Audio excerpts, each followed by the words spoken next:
Good evening and welcome to this regular business meeting, June business meeting of the Loveland School Board. Begin with a roll call for attendance, please. Reverend Eilert, Here. Mrs. Jarenick, Here. Mrs. Mangan, Dr. Swetchenow, Here. Mrs. Washburn. Here. Thank you. Mrs. Mangan is out of town for a family wedding. I forgot to say we officially call this meeting to order at 6:01 p.m. Let's stand and begin with the pledge of allegiance. I pledge allegiance to the flag of the United States of America and to the republic for which it stands, one nation, under God, indivisible, with liberty and justice for all. You. The agenda was published at the end of the week. Any comments, additions, corrections to the agenda as presented? We have a motion to adopt the agenda. So moved. And second? Roll call, please. Mrs. Jarenick, Yes. Dr. Swetchenow, Yes. Mrs. Washburn, Yes. Reverend Eilert. Yes, thank you. And our minutes were posted from our May 20th board meeting. Any additions, corrections to the minutes as presented? Motion to approve the minutes. So moved. Second. Roll call, please. Dr. Swetchenow, Yes. Mrs. Washburn, Yes. Reverend Eilert, Yes. Mrs. Jarenick. Yes. Great, thank you. Welcoming of guests, welcome guests. Great to have you here. We've got some important business folks from the community here with us tonight, as well as one of our candidates for the school boards here as well. And we'll have more introductions of all of them later in the meeting. Are there any folks here for the hearing of the public? We have none. Okay, thank you. Moving on to our reports. Board president report. The main thing that I would just report on is we're coming right down to crunch time for the legislation related to the state budget. And the biggest thing that's after a lot of lobbying and a lot of input from our community, able to get a lot of our funding restored and from what had originally been proposed. Now there is a House Bill 335 that would take away inside millage that would hurt not just the district to the tune of almost $2 million or $6 million a year. Also, the city would be hit with over 1.6 million, and Dave Kennedy, our city manager here, would be happy to detail all of the terrible things that would do to our city as well. We've got grave concerns about both of those things. We want to continue to encourage the public to keep the press on all of our legislators, particularly those that are on the Reconciliation Committee that is now looking at both of those bills that have come from the House and the Senate to make that final proposal. And I know Mr. Espy is going to talk more about that in his report and give us some more details about that potential impact on our district. Are there other things that come from committees tonight to report? Yes. This just before our meeting, we had our student experience committee meeting, and just a few things that I took away from that meeting was that our OST scores came back. So scores are looking really good for our district in both ELA and math. They're really strong. We used iReady this year. It's our first year, and we've seen immense growth from the beginning to the end of the school year. So I'm very happy with that program. Looking forward to what the teachers have as they have access to lead some professional development at the start of the school year. And then we are looking to increase our internship that continues to grow each year, but increase that as well as the use of our college and career platform of School Links for grades 6 through 12. Also with the Great Oaks, I attended last week's meeting, and our Hamilton County Auditor, Jessica Miranda, came and was very helpful in sharing more detailed information on House Bill 335. The treasurer gave their updates, and then they had their annual Great Oaks Golf Classic and any proceeds supports the student programs that are available to all kids.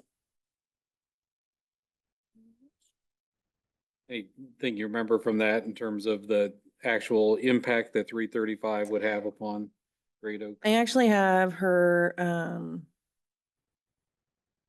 her slideshow, so I'll share that this evening.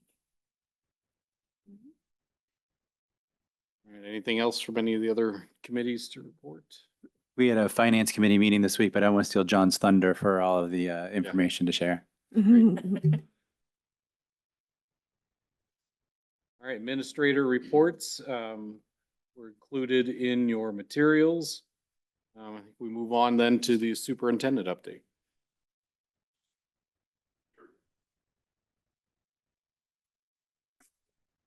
And as the board is aware, the House School Board Association allows a district to nominate businesses for the business honor roll. And we take it very, very seriously here as part of our strategic vision. We've included learning pathways. Drew Mitchells does a fantastic job. Brian Lee is our director of learning pathways. And so we're going to recognize 4 businesses, for some of the pathways and some of the internships they've developed, but even more importantly, just the great relationships that we have with them and how much they help our kids, our staff, the district. There's one thing that I think sets the community of Loveland apart, and that is just how collaborative everybody is in the community. And I really enjoy being a part of it. And this is just a great way for us to say thank you to our businesses who help out our students so very, very much. So thank you. And the first group that I'll bring up is the City of Loveland. I know they have a council meeting tonight, so we'll get them going. But David Kennedy and Chris Weinich, if you could come up. And I would like to say, if you're not aware, that I know the board is aware, but I'll give you one example, the School Resource Officer Program. We have 4 starting next year. We'll have a SRO in every building. That is unheard of in public education. And so we are extremely grateful that the City of Loveland actually offered for that at our LECC, at our Early Childhood Center. And they are developing what they are calling, I think it's a community engagement position there as well. And that is Jesse Moore, who used to be at the high school. But that's just one example of the investment the city makes into the school district. So I want to say thank you, David.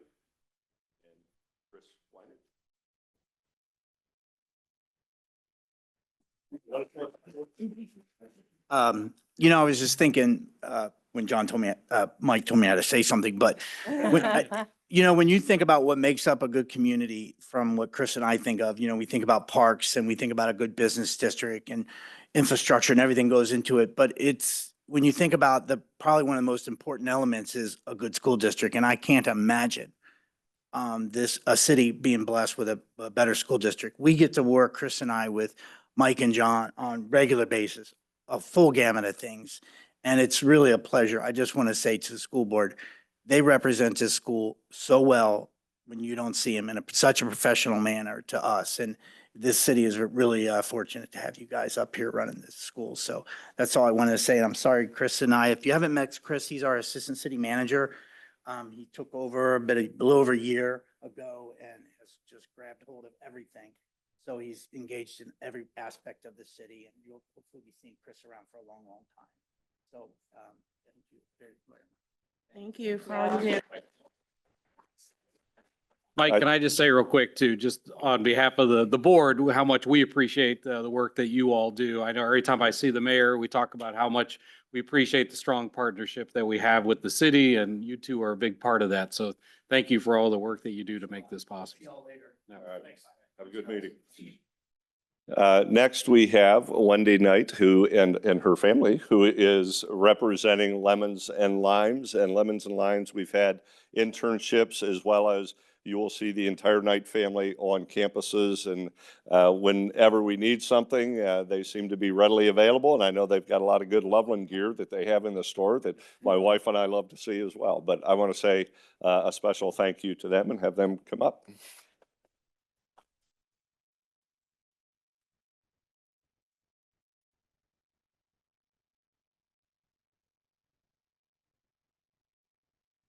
Thank you so much for this recognition for myself and our team at Lemons and Limes. We feel strongly as a local business that's rooted here in our community that it is our responsibility to do whatever we can to support our community. And obviously that a big part of that is our schools. With having kids in the school district, as well as living here in the community. Loveland is just something special. And we're really excited. We're really grateful to be a part of it. And I hope that Lemons and Limes continues to be a place where we can have students come in, they can get experiential learning, and see if entrepreneurship or retail management is something that they like for their careers.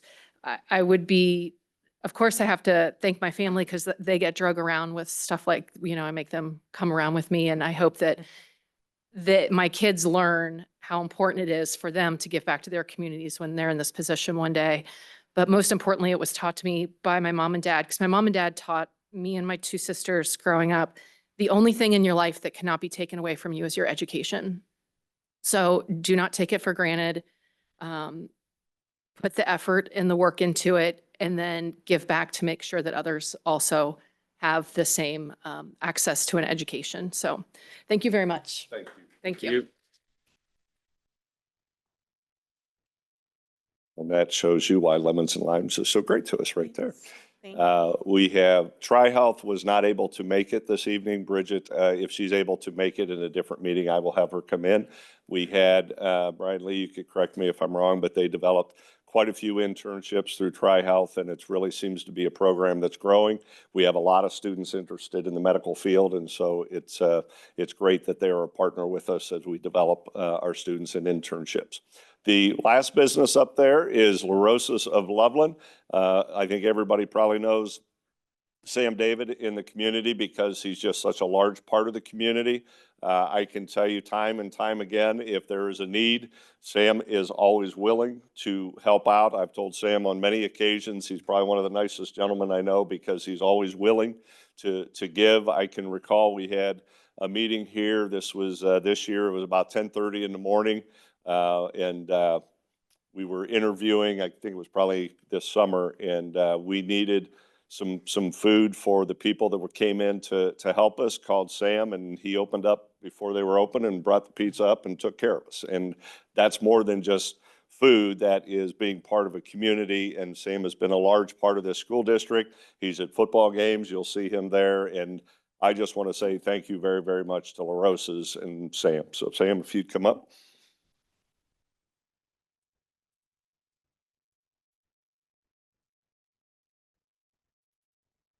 Well, I'm not sure what I can say. I'm can't even talk. I've been in Loveland, or started in Loveland with La Rosa's in 1985. And one of the things you'll know or heard about is with Buddy La Rosa, it's always been about the school district and how the football team from Western Hills, sorry, came in and helped him with rebuilding his restaurant after it caught on fire. So I kind of took that and ran with it, and it's been extremely enjoyable to actually work with the district. Advantages to it are I get to help develop kids, showing them what hard work means, mentoring, whatever needs to be done to help the kids out. I'm all for. Especially when they could possibly be my future customers. But it's been a pleasure, and I hope we can continue this relationship. Thank you. Thank you.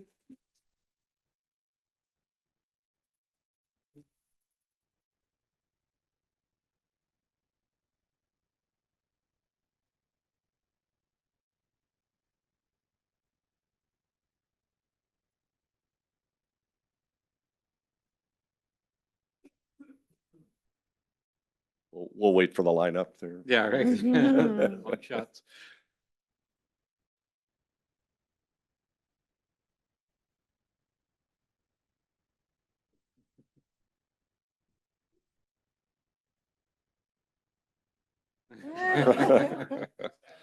Thank you. all. Thank you.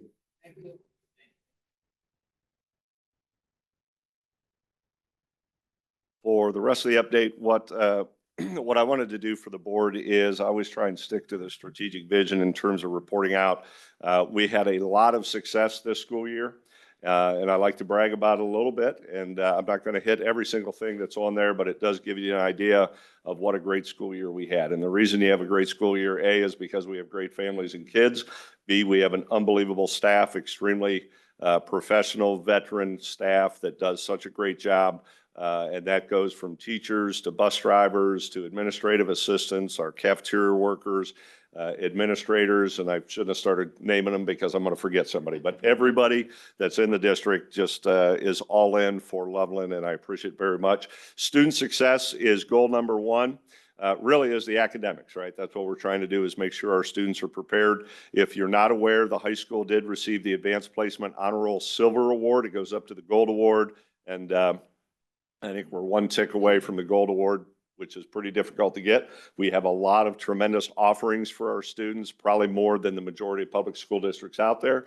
And we want to continue doing that, but they have done a fantastic job. I will always say the perfect report card, just in case people forget, but I will remind people on the report card, there are 5 categories. Of those 5 categories, they'll give you an overall score. If the overall score is a 5, you've done pretty well. 68 districts out of 607 received the 5. And then for the perfect, where you got 5 in every category, there were only 18 school districts, and we were one of them out of 607. So I think while report cards are not the end-all be-all, because we do so many other things for our students, I think our community should be extremely proud of the work that our staff has done. The niche ratings, you can look at those. Their overall grade is A. That's just another kind of barometer to say how Loveland is doing.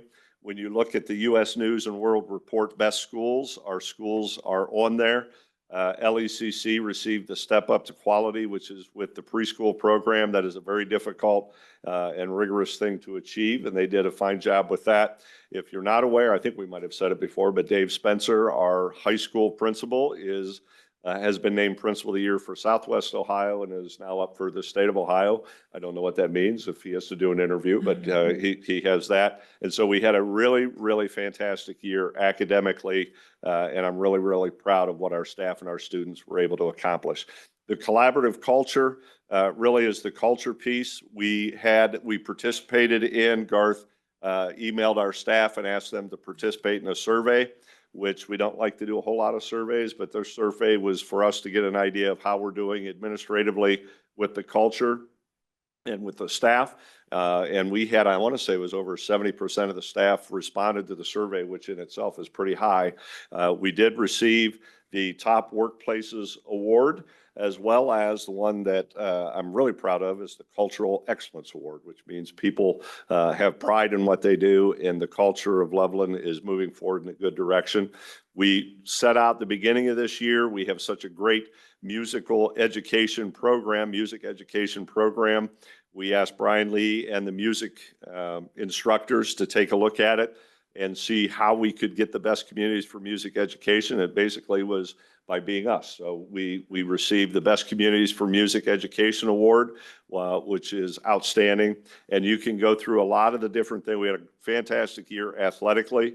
Our girls soccer made the Final Four, which is pretty tough to do. Girls volleyball was regional finalists. Cross country, you can see we had 3 qualifiers. Boys basketball had a great run. That's first time, I want to say, in about 17 years, we received the district championship. Wrestling, we had 3 state qualifiers, and our young lady Elizabeth was a state runner-up. Track, we had 4 of the top 10 OHSA finishers, and then baseball, we had an exciting game. I was up there, and it went to extra innings, and unfortunately we lost, but it was just a fantastic game. And then show choir, Sean Miller, if you're not aware, received an award from Norwegian Cruise Lines, which the best award is he got to go on a cruise. And so we're just really, really proud of all the programs when it comes to the culture, and you can read through those. For the next, the community engagement, the board has certainly, since the 4 years I've been here, the emphasis has been make sure that we're engaging with our community. So we make sure that we do that as much as we can. We have a community advisory team, which we're going to continue next year. We had 4 presentations, of which we really wanted to get 4 action steps coming out of that. And so the academic piece, we started talking about mental health and what we could do for the students so that academically they're prepared when they come to school.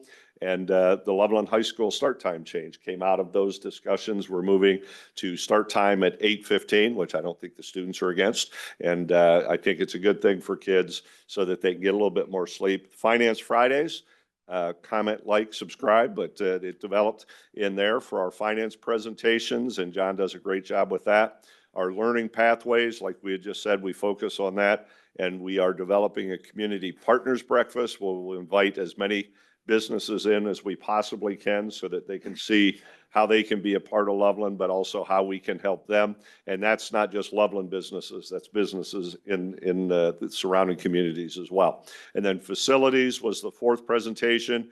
We are developing a strategic facilities planning team to take a look at our facilities, take a year or two, just kind of take a look and see where are we with facilities so that we're understanding how the permanent improvement fund is being spent. This was the first year that we had school on Veterans Day, and I think the board received plenty of awesome information from some veterans that were very appreciative of the fact that we had veterans into our schools, and we got to say a big thank you for all that they do for our country. Grandparents and great influences. We had over 3,500 visitors. We had the community funded project, the Steve Kenyon outdoor classroom. I don't know if you've had a chance to go over to the high school and see it, but it looks fantastic. And I could see some of the businesses that have helped us with that might be standing here next year because they've really chipped in. The cement, concrete was donated. And so a lot of great community feelings for Steve and the outdoor classroom. Adam Samuels had our first ever Science and Innovation Expo. We're going to continue with that. He did a great job getting that developed. And just so Andrew, who never gives himself kudos, our Ohio School Public Relations Association, we received the Market Distinction Awards for the community newsletter that we do. And Thankful Thursday, the social media campaign. If you remember Aaron Spute that helped us as the board rep. He is one who developed that and was in our office. He actually received an award, and we were able to hand that to Aaron when he came in. He is at BYU, and he's going on a mission trip to somewhere. Yes, I can't remember. The last one, fiscal responsibility. To speak for John, his department received the Auditor of State Award. We did have the state funding committee. The board remembers about 1.5 years, 2 years ago, we were charged with putting that together so that we could inform people how state funding works. It actually worked out really well, unbeknownst to us, that the state funding model was getting changed so dramatically that it was good to have that group to be in front of and to try and explain what the changes are. And hopefully everybody is aware that House Bill 335 is a pretty difficult thing for us to absorb. And being out there, and I know a lot of our community members have participated by emailing legislators and letting them know, which we appreciate. Andrew has developed on our website the lobby information where you can go on. There is a lot of information there, even every legislator that is involved in decision making. We did have town halls on school finance and state funding as well. The Finance Friday video and social media campaign so that we continue to educate our community. And lastly, the increased interest revenue with continued revenue strategy planning. And I believe we reached over $1 million in interest revenue this year due to John's diligence on the investing and making sure we're doing as much as we possibly can with the funds that our community has given us. So with that, I could go on and on, but I did want to give you a little recap for the school year. I'm extremely proud of everything that was accomplished by our staff and students. They did a fantastic job this year. So with that, so ends my report.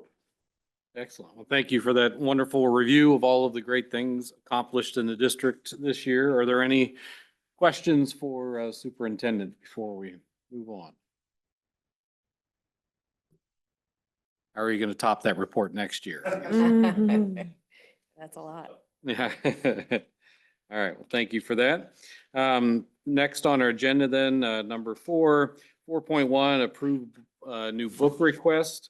And this is primarily related to a one book that is part of the AP requirements and one that's often comes up on the test. So we need to make sure that our literature students have access to that.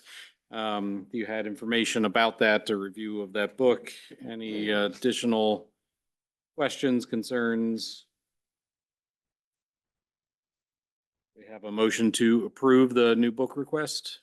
So moved. Second? Excellent. We have roll call, please. Dr. Swetchinow, Yes. Mrs. Washburn, Yes. Reverend Eilert, Yes. Mrs. Jernick. Yes. Great, thank you. 4.2, field trip transportation rates. Mr. Espy, you want to address that? Yeah, so I just want to, first of all, thank Greg Ossie for all of his time and effort in meeting with me last week and the week before. What we were able to do was kind of look at field trip rates and also see that we have not updated our costs in terms of the hourly costs in some time. So what we would like to do is move it to the step one on the OPSI agreement for drivers. So that would just continue to move along with that negotiated agreement, and then move from 75 cents a mile to $1 per mile to be able to cover the costs of the district. Questions about that? We have a motion to approve the adjustment to the field trip transportation rates as presented. So moved. Second? Roll call, please. Mrs. Washburn, Yes. Reverend Eilert, Yes. Mrs. Jernick, Yes. Dr. Swetchinow. Yes. Excellent. 4.3 SRO agreement with the city of Loveland. As you heard, we're getting a officer returning to the district that is well loved, and we've already had a lot of feedback that's been very positive about Jesse coming back into that role. Anything you want to highlight from the agreement as presented? No, it's just actually, it was expiring too, so this was a good time for us to add that additional SRO. And then we just updated language per Ohio Revised Code, so. Questions about that? We have a motion to approve the SRO agreement as presented. So moved. Second. Roll call, please. Reverend Eilert, Yes. Mrs. Jernick, Yes. Dr. Swetchinow. Yes. Mrs. Washburn. Yes. You. Then 4.4, the LEA severance MOU. Yes, Thoughts on that? do you want to talk? Okay, cool. I'm going to do a lot of talking in a minute. Yeah. so Okay. Great. You go All for right, it. sounds great. Good evening, everybody. So what this is an MOU with our LEA Association. So if you haven't heard in the news, over the past year and a half, STRS has changed the eligibility for retirement 3 times, 2 of which happened during this past school year. And in the collective bargaining agreement, we have a date of a February 15th date if somebody is going to be retiring when they're first eligible for reduced or unreduced benefits. There's a little bit of an incentive for them. Well, that February 15th date for the 2 times that it was changed during this year, either they started the year thinking one plan and then it first got changed and they would have had a short amount of time to meet that deadline. And then the second time that it got changed, they actually couldn't have met the deadline because it was past the deadline. So this is just an agreement outlining that for this particular year and for certain groups of folks, that deadline isn't something that we are holding them to because, of course, if the rules keep changing as you're going, we can't hold them accountable for it.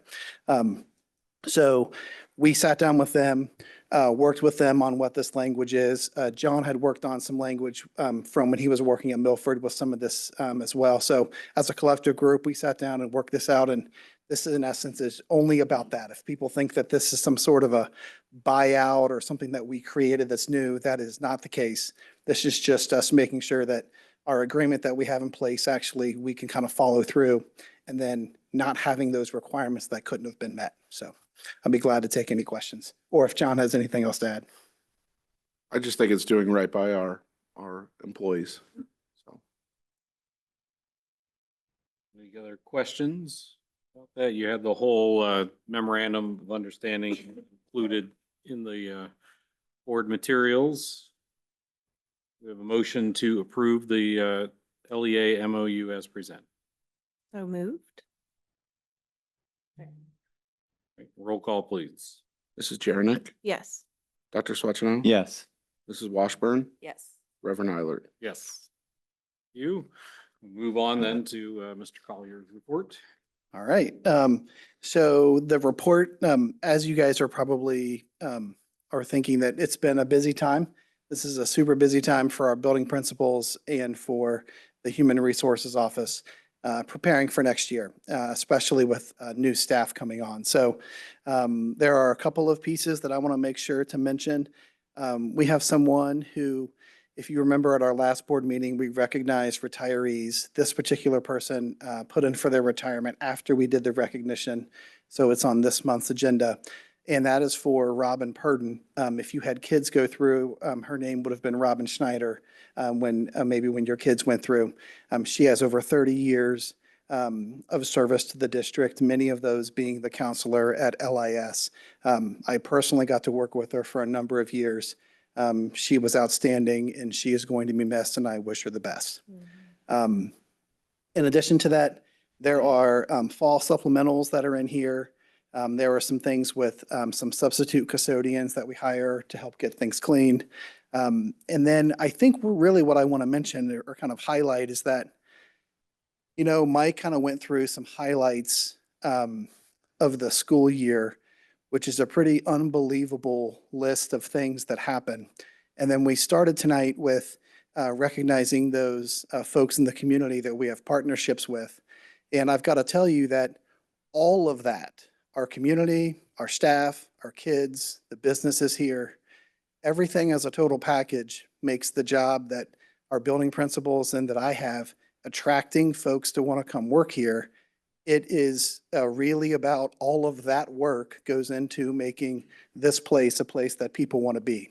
And I just want to make sure to let all of our staff and all of our community members and to thank everyone for everything's heading in such a positive direction. People really want to come to work here. And when we have folks that we have to replace where maybe they have 30 years of experience and they're stepping away and we're trying to fill roles where we have big needs and really important positions, it's really nice to be able to work in a place where everybody's beating down the door to come here. So I would say from being able to work with Mike and how he sets the culture for our district, the way that our board works with us, and just overall and all of those things that you heard, this is a really great place. And I'm super proud of the folks that we've got coming on. So it's a great crew. Excellent. Questions for Mr. Collier? Been busy, Yes. a little bit. Saw that today, 9 pages. I was like, "Ooh." Yes. Yeah, the May agenda is usually the biggest, and this one started creeping up on us. We have lots of stuff going on, but we're down to one aide that we're hiring at LES. And then there's a long-term sub spot that we're still working on, but from a list that we had, a gigantic list of folks, we have been slowly but surely getting through it, and it feels good to feel prepared for next year. You might actually enjoy July. Yeah, it'll be great. Till that curveball comes. Yeah. Right. Is there a motion then to approve the resolution to approve the resignations, employment of certified classified homebound substitute and supplemental positions for the 24-25 and 25-26 school year? So moved. Second. That was a mouthful. Yeah, well, Yeah. usually when I read the whole thing, now I know why. Roll call, please. Dr. Swetchenow, Yes. Mrs. Washburn, Yes. Reverend Eiler, Yes, Mrs. Jernick. Yes. Thank you. thank you. All right, then we are back to Mr. Espy and the treasurer. Thank you, Reverend Eiler. Just transition here shortly into the financial reports. Kind of what I wanted to do is give the normal report that I typically give with the outline of the past month, but also outline the current legislation and really what it means to the district in a couple slides here, and then kind of show you a couple slides with all of the information kind of succinct on there. So as we first get into May monthly analysis, we're 11 months through the fiscal year, and expenditures and revenues are showing a positive impact on cash balance to 0.5% of the forecasted expenditures. The expenditures are tracking at 0.9% positive variance. So again, 99.1% accurate to the forecast. June payments are a little bit lower than we were expecting with our supplies. One of the areas that I had mentioned that we're tracking higher. So that's something to keep in mind and I'll bring that final report to you next month. Or sorry, actually in August. And then we do feel, however, that the payout being low, there are still purchase orders that are in place for those items. So we do feel like that's going to end up being paid out in the next fiscal year. So that'll be something that we continue to monitor. On revenues, 0.3% negative variance to the forecasted revenues. Just a little bit of rounding and timing of the final payments or what I really found to be the culprit. It wasn't really one area specifically. I do want to also let everyone know that we did receive the Sims Township TIF, which resolves going back to 2022. And I just want to say thank you to our partners at Sims Township. They worked really hard along with myself and the Great Oaks treasurer as well. We actually met downtown at the auditor's office. And I want to also thank the Hamilton County Auditor for all of their work. And it was really, it was a science fair to put it in plain terms. And but we do have a pathway going forward for each of the payments. So just want to give a shout out to Sims Township for all of their help and their work. Also, as Mr. Broadwater brought up, our fiscal year to date is now over $1 million in investment revenue. And we actually, the highest month to date yet with $124,969.51 in month to date. And I do want to point out here, this is really a strategy. And I have to give a huge shout out to Rachel Clemens, our assistant treasurer, because we are consistently moving money to make sure that we're keeping our funds and investments as long as we possibly can, then pulling it out and making our payments to either our vendors or to, for payroll purposes. So it is a constant, effort to stay on top of this. And I just want to say thanks to her for all of her help and, being my partner in crime in that process. So, when we get into the investment analysis, again, things are looking pretty good. When you look at our investment income is actually up and compared to last year when we were almost a point higher in interest. So it just comes down to the logic and the work that we're doing to continually develop that. We work closely with Red Tree, specifically Joe Veland, who is our investment advisor. I would say that we probably don't go a couple of days without talking to each other about what we're going to do and what our strategy is going forward. So very happy with that outcome. And we have one more month to go. So we're already higher than we were last year. We're going to have one more month of investment income as well.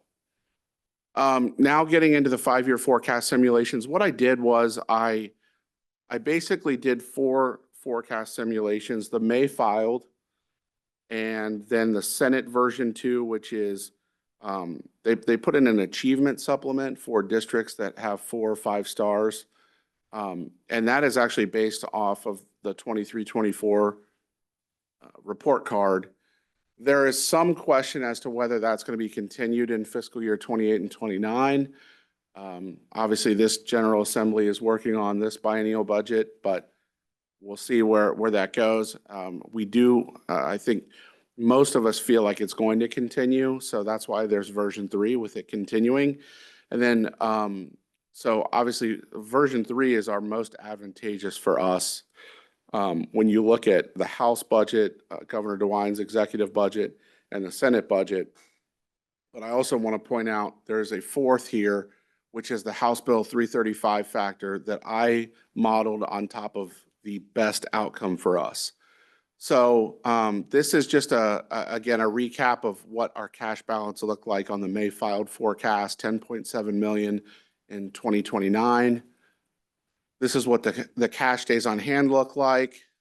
And then this is the fiscal stressor kind of heat map that I utilize. So whenever you start getting close to the red, or if you enter the red, you're in fiscal emergency. The orange area is kind of caution, and then you kind of work your way down into the red. So we would be at -9%, and that's basically expenditures are overtaking revenues by 9%. If you want to think of it that way. This would be the Senate version without the items being carried forward in fiscal year 28 and 29. So it's actually less advantageous to us than the May filed forecast. You'll notice it's pretty negligible when it looks at cash days on hand. It does take a hit in fiscal year 29, but 28, it's actually really, really close. And again, looking at that heat map, you'll start to see that we get down to -9.5% when we talk about expenditures taking over revenues. In version 3, which is having the supplement for high achieving districts carry through, this is the best version for us, which ends up at fiscal year 29 with $11.1 million, cash days of 59 days, not triggering the cash balance policy in fiscal year 28, staying at 92. And then the heat map actually getting a -8.8%. So either way, even with this great, this is the best of the bunch for us. We're still definitely getting into expenses taking over revenues, but this is the better of the versions. All right. This is House Bill 335 modeled on the best version. So this, just to catch everyone up, this would essentially be removing inside millage. And I think that there's a misconception with inside millage. I personally have never said that inside millage was inconsequential. What I have said, though, is the growth on inside millage is very, very small. I also want to point out, whenever we talk about inside millage and the growth that we receive on it, it's part of the Constitution of the state of Ohio that every entity or every area essentially gets 10 mills to divide up. We have 5.6 mills. When we see growth, we see very small growth, but it's always growth that's in the forecast.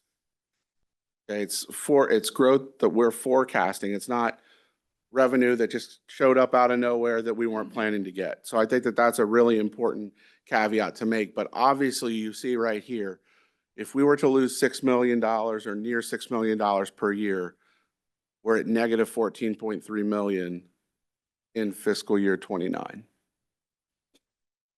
We start to get into negative cash days here. So we would be triggering the cash balance policy of hitting 90 days in fiscal year 26, which is next fiscal year, and then 43, -12, and -76. And then you start to see we are in the red starting in 26, and then definitely in emergency by 27, and getting further and further in 28 and 29. If you want to just look at all these together, because I figured everyone would want to see all of this information just kind of succinctly put into a table, you could start to see the differences with the cash days here.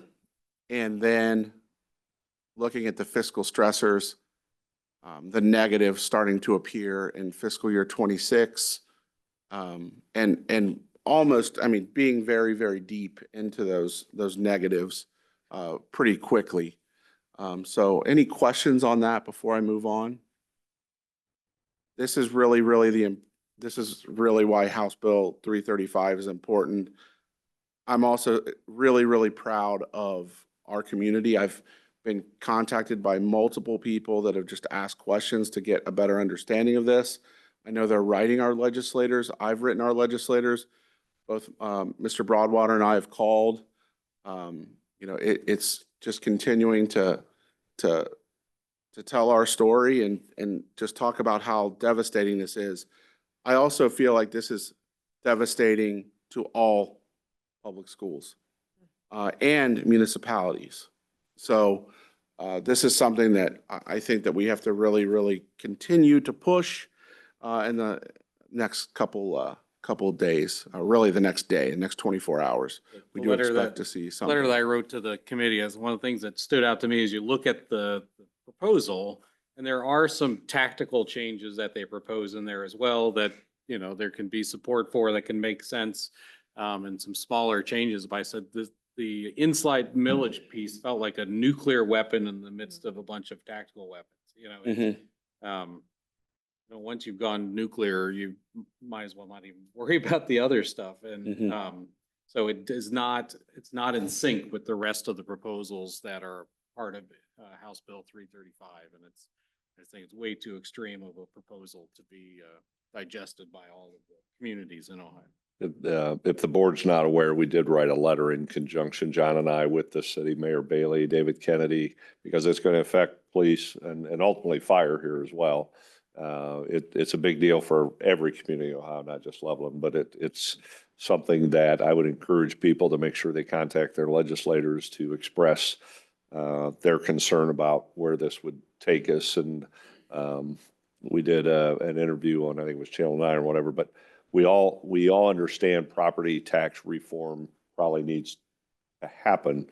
But to your point, it really requires a lot of study. You can't just pull the rug out from under all these entities and think it's going to be okay.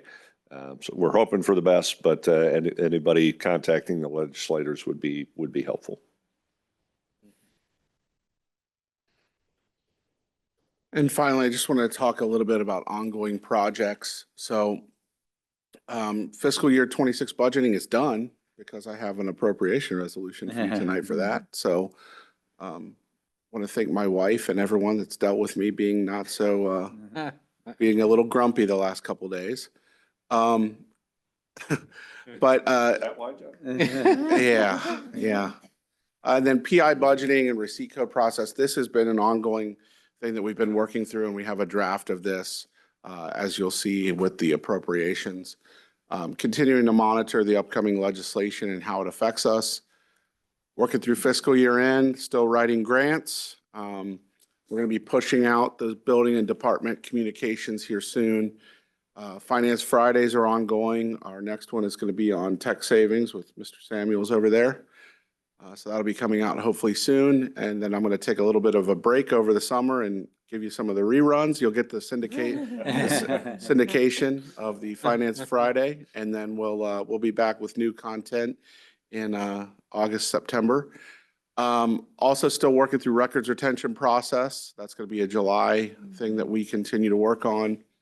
Our onboarding of our new payroll assistant and payroll coordinator is going really, really well. Very blessed to have both Nicole and Dawn down in my department now, and they're just kind of hitting the ground running and doing some great things. And then Mr. Bryant and Mr. Collier and myself will be evaluating property and casualty and cyber insurance for 2026 and beyond. So that's my report. Any questions? Thank you. Mm-hmm.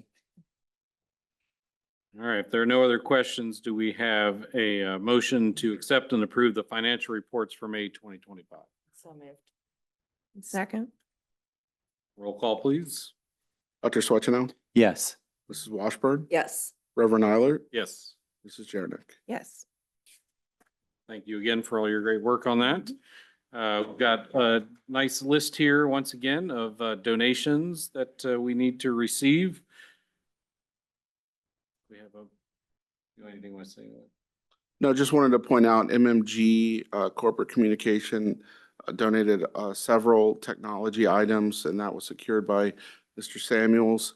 And then we continue to see just some great things from Kevin and Cecilia Watts, who continue to donate to Feed the Kids Fund, and as well as Stacy Lorick, and then several anonymous donations. I just want to say thank you to all of the donors. Great. All right, do we have a motion to accept the following donations? So moved. Second. Roll call, please. Mrs. Washburn? Yes. Reverend Eilert? Yes. Mrs. Jernick? Yes. Dr. Swetchino? Yes. Thank you. Then a technical piece that we've done before, the 6.3 set estimate versus actual variances to 0. Yep, so this is basically just allowing me to set the budgeted revenue and the budgeted expenses variances to zero. So we essentially set the budget exactly to what happened. It's done through a computer process. And it saves me a lot of time going through our 7,000 lines of expenditure codes and moving them individually. So that's just asking for your approval to do that. We know we were within 1% of all of those things. We were very previous, close. So, yeah. Yes. Any questions about that? We have a motion then to approve this resolution to authorize the treasurer to set estimated amounts to actual amounts in the accounting software. Second? Roll call, please. Reverend Eilert, Yes. Mrs. Jarnick, Yes. Dr. Swetchenow. Yes. Mrs. Washburn. Yes. Thank you. All right, and 6.4, the final amended fiscal year 25 permanent appropriation / amended certificate of estimated resources. It's just the process of the final budget and final amount that we expect to bring in. Have that whole thing there. Do we have a motion to approve this resolution? So moved. And second? Roll call, please. Mrs. Jarnick, Yes. Dr. Swetchenow. Yes.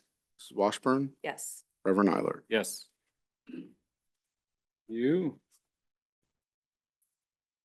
All right, and then we have 6.5, approval of fund-to-fund transfers.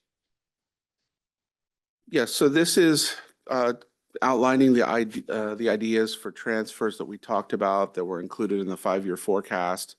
There's a transfer from the general fund to the 035 fund for severance. There's also a transfer from the general fund to the workers' comp fund because we're self-funded to replenish that fund. And then there's a transfer from the bond fund that you would approve the resolution for about 6 weeks ago. And that was granted by the Budget Commission. You actually already approved this transfer. I'm just showing it to you again. And that's coming from the bond fund into the PI fund.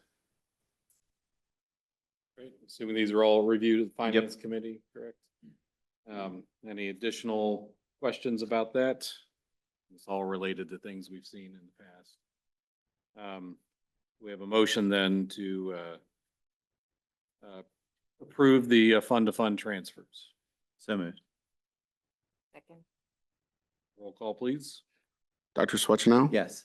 Mrs. Washburn, Yes. Reverend Eilert, Yes. Mrs. Jarnick. Yes. Thanks.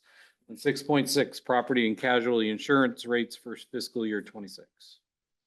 Yep, we're just asking you to approve our PNC and cyber insurance rates for fiscal year 26.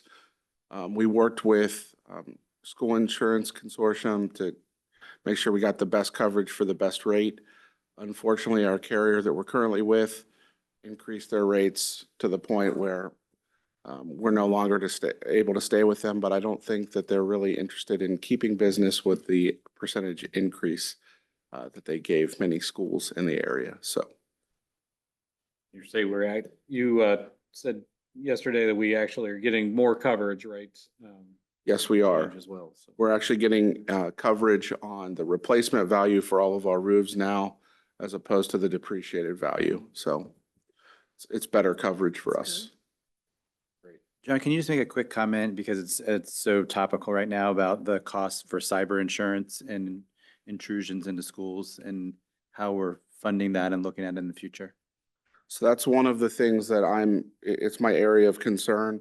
We're currently on a policy with multiple schools, and there is a limit to that. So you could potentially end up being the, 150th district that calls when there's a data breach or something, and you would potentially be on the hook for the entire amount. So it's a concern for me. I think we could potentially look at getting on a standalone policy, but also just kind of reimagining how our coverage works, better understanding it, and then making more strategic moves on not raising the price, but getting better coverage, similar to what we did with with this. I mean, the way we were able to get the replacement costs on the roofs is because we have a preventative maintenance plan now. So we're actually, you know, keeping the specifically the roof on this campus in much better shape, in my opinion, and I would say Mr. Bryant's opinion too. And we're able to actually save money by doing that and ensure that we're going to have a better product. It's the same kind of idea with cyber. Well, and I bring it up because I know that we spend a lot of effort and Adam's done a great job at making sure that we have as many protections in place as possible.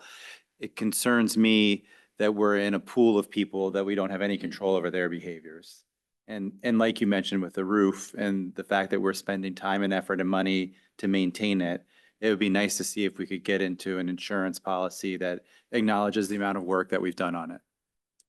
Totally agree. And I will say, I hate getting kicked out of Google every day, but it's for good reason. You know, there's a lot of information that's in our email and that we have in our Google Drive. So it's something that it's what we live with. And I think that along with our partners at SWOCA and what they've done for security, I feel like we're in a good space, but not all of those districts are doing what we're doing. That's a good point. Something that that's why I want to evaluate that in the future. All right, no further questions. We have a motion to adopt the resolution related to our insurance rates for fiscal year 26. So moved. Second. Roll call, please. Dr. Swetchenow, Yes. Mrs. Washburn, Yes. Reverend Eilert, Yes. Mrs. Jernick. Yes. All right, and now our fiscal year 26 permanent appropriations resolution. This is just our budget and our certificate. So both the budgetary side and the revenues for fiscal year 26 represents a lot of work with working with departments and setting those budgets. And then I kind of put them all together and make sure that we stick within the 5-year forecast and just continue to monitor. So this is the very first one for next year. How many hours of the year of work do you think it adds being in 3 counties for you? Not much. Yeah. It really doesn't. I mean, I would say the receiving of property taxes, you know, reading 3 different reports that are set up 3 different ways. It's not always fun, but we get through it. All right, do we have a motion then to adopt the resolution as presented? Roll call, please. Mrs. Washburn, Yes. Reverend Eilert, Yes. Mrs. Jernick, Yes. Dr. Swetchenow. Yes. Thank you. And 6.8, approval of contracts. Yeah, we have our contract with SWOCA. That's for 1 year. That's for all of the software that we use in the connectivity. McGraw-Hill and Pearson are both curriculum adoptions that are 6-year contracts that allow us to get the best deal and lock those in. Dr. Puerta pointed out the other day, those 2 6-year contracts are for online curriculum, not Mhm. books. So we're not committing to a textbook for 6 years. Those will have regular updates Yeah. for our science classes. Any other questions about that? I don't know that this is something that we've tracked over time, but it's certainly something that we've talked about repetitively, which is that the vendors are all going to these time limited contracts for curriculum. And even if we're completely happy with the curriculum after 6 years, we're now locked into buying a new one. Do we track that separately as far as cost of curriculum with electronic curriculum and then the expiration of contracts? We do, and I think that's going to be part of your next Finance Friday too, but I'll let It is. Mr. Samuels talk. Yeah, so for a lot of those contracts, couple of things you find after the 6 years, if you look at like a physical textbook, a lot of times that content does go either out of date, there's updates that are critical or more standards aligned to the curriculum. So that is one reason why we do consider, the benefits of the digital side. But then I think you look course by course, and certain courses lend themselves better to a digital environment where others lend themselves better to physical. So we try to, in situations where we can do physical, we try to elongate those, as long as those books are relevant. And then in situations where digital, we try to, get the best pricing. So at the end of the day, we're being cognizant on both ends of physical and digital of how we're, how we're saving money. I mean, you've done a great job and I have zero complaints about it whatsoever, but I know that the future will be, we're going to do a 5-year contract. We're going to do a 4-year Mhm. contract. Yep. And so it's just, we need to be somewhat protective of the amount that we commit.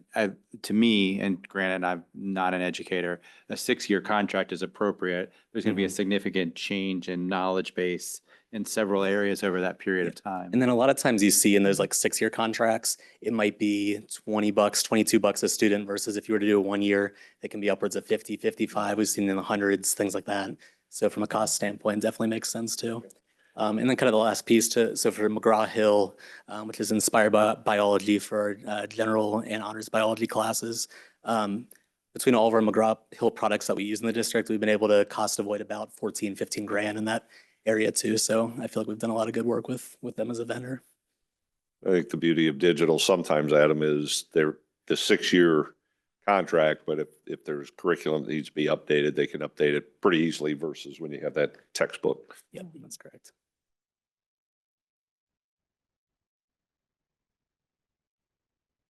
Do we have a motion then to approve the contracts as presented?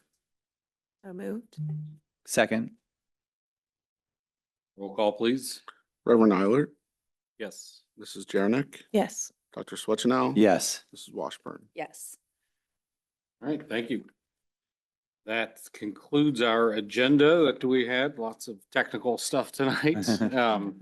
Quite a package. Now we have a nice reprieve through July and come back and get back at it for August and the beginning of the year. We have a motion to adjourn. So moved. All in favor, say aye. Aye. Aye. Any Aye. opposed? Nope. Meeting adjourned at 7:02 PM.